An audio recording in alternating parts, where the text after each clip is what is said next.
आज मी तुमच्यासोबत कांदा भजीची एक सोपी रेसिपी शेअर करणार आहे आणि ही रेसिपी माझ्या काकांची आहे। त्यांचं ना आमच्या गावामध्ये एक छोटंसं हॉटेल होतं, तर ही रेसिपी मला त्यांनी शिकवलेली आहे।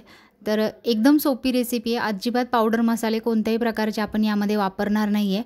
तर 2 कांदे मी मोठ्या साईजमध्ये कापून घेतलेले आहेत, सोबतच 4 तिखट हिरव्या मिरच्या आहेत। हिरव्या मिरच्या तुम्हाला भजी किती तिखट हवे त्या अंदाजाने तुम्ही घ्यायच्यात, कारण की आपण याच्यामध्ये पावडर मसाले वापरणार नाही आहे।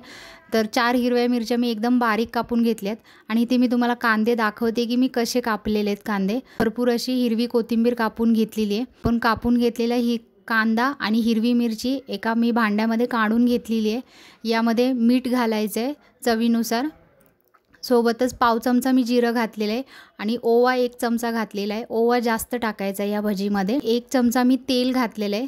तर आता हे सगळं ना असं चुरून घ्यायचं आहे, म्हणजे कांदा आहे ना पूर्ण असं सेपरेट त्याच्या पाकळ्या झाल्या पाहिजेत।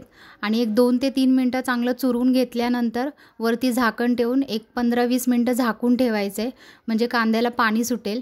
आता यामध्ये मी हिंग घातलेला आहे, बारीक चिरून घेतलेली कोथिंबीर घालायची आहे।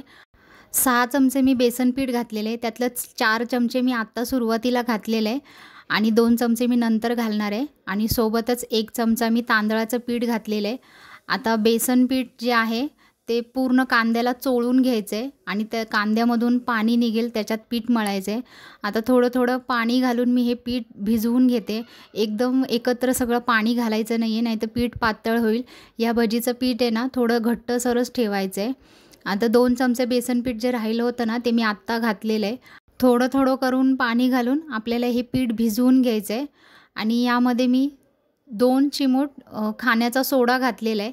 खाण्याचा सोडा घालून व्यवस्थित पुन्हा एकदा 2 ते 3 मिनटं हे मिक्स करून घ्यायचं आहे। तर कांदा भजी बनवण्यासाठी आपलं पीठ भिजवून तयार आहे। एका बिडाच्या कढईमध्ये मी तेल गरम करायला ठेवले। तेल कडकडीत गरम झालं की गॅसची फ्लेम मीडियम ठेवायची आहे आणि छोटी अशी गोल भजी बनवायची आहेत, कारण की गावाकडे जी भजी मिळतात ना ती अशी ना गोल असतात। तर एक करून मी सगळी भजी सोडून घेतली आहेत तेलामध्ये आणि मीडियम गॅसवर सोनेरी रंगावर ही आपल्याला भजी सगळी तळून घ्यायची आहेत। ही कांदा भजी जी आहेत गावाकडे मिळतात, तर त्यामध्ये ना हळद घालत नाहीत, कारण की हळदीने ना भजीचा रंग जरा काळपट येतो ना, त्यामुळे गावाकडे जी भजी मिळतात ना तर त्यामध्ये हळद घातली जात नाही। तर एक करून मी सगळी भजी तळून घेतलेली आहेत। एकदम सोपी रेसिपी आहे, याच्यामध्ये अजिबात जास्त पावडर मसाले तर वापरलेच जात नाहीत आणि खूप कमी साहित्यामध्ये ही भजी तयार होतात आणि एकदम मऊ होतात ही भजी आणि बिलकुल तेलकट होत नाहीत।